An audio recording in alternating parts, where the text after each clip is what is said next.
All right, welcome back. Phone lines are open, 879-1231. Please remember to turn your TVs down. Just talk through the phone to us so the feedback doesn't come back. And also, if you're watching us by internet, just turn your computer down. So it's real simple. If you follow those rules, then I could hear you, because if not, it creates a lot of feedback, okay? HTV, welcome to Bayou Time. Your comment tonight, please. Hey, Martin, what's happening? Hey, Ricky, how you doing? Pretty good. I do have a comment. Okay. And this comment's pertaining to all the bad things that's been happening as of late. Our jurisdictional system, in my opinion, it's just one man's opinion. I was in a courtroom a while back, and the judge couldn't even make a ruling over a land dispute, send us over to the courthouse for a land dispute. And I think these things in our jurisdictional system ought to change. Eye for an eye and a tooth for a tooth. If you're guilty, you're gone. The death penalty, yeah, you kill somebody, you're gone. We shouldn't have to wait 10 years, 20 years for a Chad Louvier freaking trial. It's a waste of your money and everybody I know's money. But yet, there's our law system for you. What's your comment on that? Well, here's the thing, and I agree. I agree with the previous caller, but it's not going to happen. That kind of thing doesn't happen in the Louisiana legislation. That's got to come from Washington on down, because you know what's going to happen if in the judges here and in Thibodeau, their hands are tied, because once they make a decision, they can make the best decision that looks very good to the public, but then it goes to the appellate court. Right. And then the appellate court's going to look at all the other cases and everything, and they're going to make a decision. And then if it has to, it goes to the Louisiana Supreme Court, and then eventually it can go to the U.S. Supreme Court. But all these laws come from the top down, not from down up. And it's all set with precedents. So precedents would have to be changed. So to blame local judges for all of this and the easiness, it's just not fair to me. They do the best of what they could do. It's not that I'm going to blame the local judges or anything, but they need to do something about people like Chad Louvier, which is, he makes more than I'm making a year in jail. And yet they're going to let him watch TV. Well, but they did. Locally, they did. Locally, they did what they had to do with Chad Louvier. They sent him, he was sent away. He was sent on death row, but now the process takes over, and that process is bigger than me and you and the locals. It's a process that's, I mean, we could spend a whole show talking about the process. It's a process that needs to be changed, in my opinion, because the way I see it, I feel like an eye for an eye and a tooth for a tooth, and that's just the way it is. You kill somebody, you ought to be put down. Yeah. And I'm sure most of the viewers out there agree with me as well. Yeah, and I'm not saying that your directive is wrong. I'm just saying it doesn't come from Houma or Thibodeau to Washington. It comes from Washington all the way down to here. Well, them laws need to be changed on certain cases like that, because if it's the truth, why should the people have to suffer and be rehashed this years down the road? It is just not right morally, and that's just the way I see it, and that's the way I was raised at St. Francis. Point well taken. Okay, Martin. Well, I want to give me a shout out to Chopper, good old Chopper Call. All right, thank you. Thank you, Martin. Bye bye. HTV, welcome to our program tonight. Your comment, please. Good evening, Martin. How you doing tonight? I'm doing fine. How about yourself? Good, not bad. Just a tough news night. Yeah. How about some good news? All right. How about Miss Kim Landry? You hear anything from her about her condition? No, and it's just, you know, the sad thing, we just keep waiting and we keep trying, but, you know, hospitals too and medical personnel. And I'm really, you know, this is where I struggle as being a news reporter and everything else, because one, she's my cousin. So I don't want to get too involved and too nosy. So it's a tough situation, but haven't heard a whole lot. But hospitals and medical centers won't release that kind of information. Yeah, there's some stuff on the internet that her surgeries went well, but Yeah. I can't verify that. Yeah, and but I'm what I called up I'm hearing for- some things that are more positive, but and once again, it's one of those situations where it seems like quite a bit. I've been up here talking about relatives or people have been killed or injured, and man, being involved in a community really is being involved, How about if I talk about her? Yeah, go ahead. I didn't know her personally, but my son, she taught him for a couple of years at Koto, Right.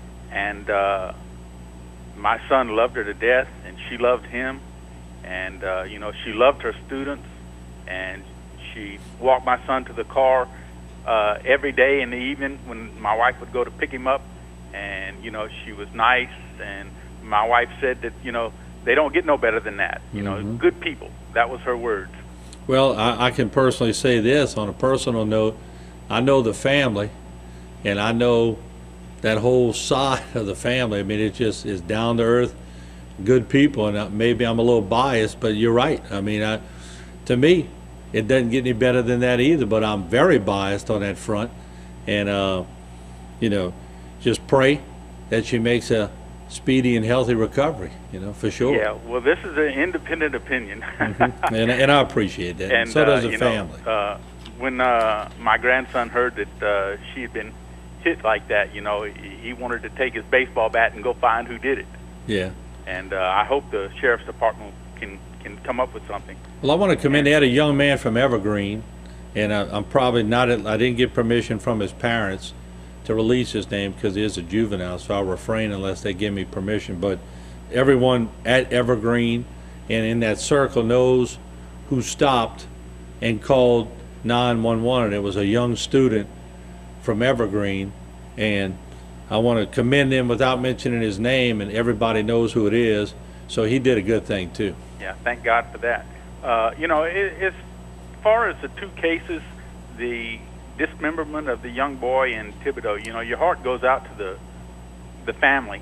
But what I heard was that suspect, I think he's admitted to it, has some mental issues. And until we would have an idea of what the mental issues were, it's really hard to say what kind of penalty or anything that would be involved. What I can envision would be paranoid schizophrenia. Mm-hmm. And if he was diagnosed as that, and I have no idea that that's the case, they've got meds for it, and if he got off of his meds, knowing that he had that, then he's guilty. Well, and somebody mentioned that night that what was this guy on to be able to do that? I said no. What wasn't he on? Yeah, that's exactly right. He probably needed to be on something. Right. But and, I mean, as far as the guy in the restroom, I don't see why when somebody commits an aggravated rape, whether it's a juvenile or an adult, it really doesn't matter. Right. I think that's qualifications for the death penalty. Oh, there's no doubt. I mean, especially with the juvenile it is. And this guy, Martin, you said he's alleged, but he admitted to having sex with the young man. Yeah, it did. Okay? I just was using caution. If he's admitted right. to it, that young man at 12 years old can't give consent. That's absolutely correct. That's guilt there. That's absolutely. You're absolutely correct. No doubt about it. And it just. What goes through your mind? Well, Martin, you said you don't know what goes through people's minds. Yeah. But I think the thing that you're just missing is some people are just plain evil. You know what? I used to think everybody had a good side. I don't believe that anymore. Some people are just bad. I agree with you. I don't need convincing of that anymore. I really don't. Well, Martin, I'll bid you a good night, and I hope that Miss Landry gets better soon, and she's got a lot of children there at school and parents and people that love her. Mm-hmm. So you have a good night. All right, well, thanks for the call tonight. We appreciate it. HTV, welcome to our program tonight. Go ahead, please. Martin. Yes. How are you doing? Good. How you doing?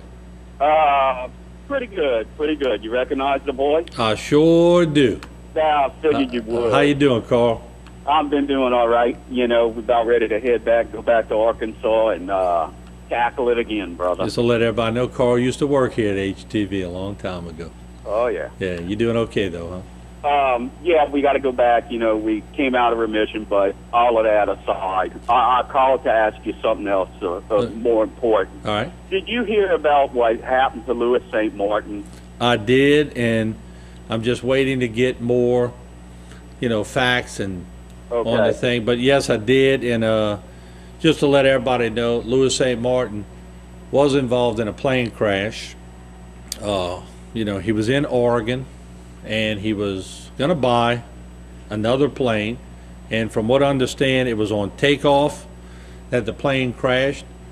He was transferred to a trauma unit where, I haven't heard anything as of news time as to the condition. I do know factually that the condition was not good this afternoon, but I'm going to refrain from any further reporting on it until any furtherance of that is factual. But a very tragic event for that family, for sure. Definitely need to keep him in our prayers along with your cousin, for sure. Yeah. I mean, it just seems like the news is overwhelmingly bad lately, I know. And you in the news business forever, so you have good days and bad days, but my God, seems like it just isn't ending lately, huh? I know, it's like a cascade effect, man. Yeah. It's just, and as far as I understand the passion of everybody calling about, what they would like to do with these two individuals who are alleged accused of these crimes, even though they may have admitted to it. Still got to go through due process.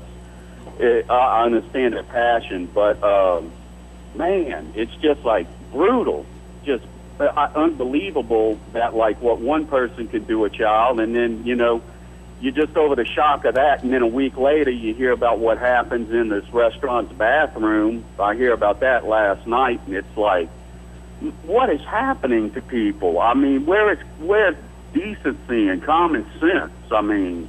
Well, and here's my question.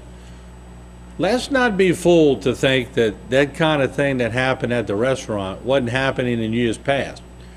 It's exposed more now. Oh. It's happened. There have been cover-ups for years and years and years, but now you hear about it because it's harder to cover it up now. Because kids are smarter. Kids report it quicker than they ever did, and parents believe them more now.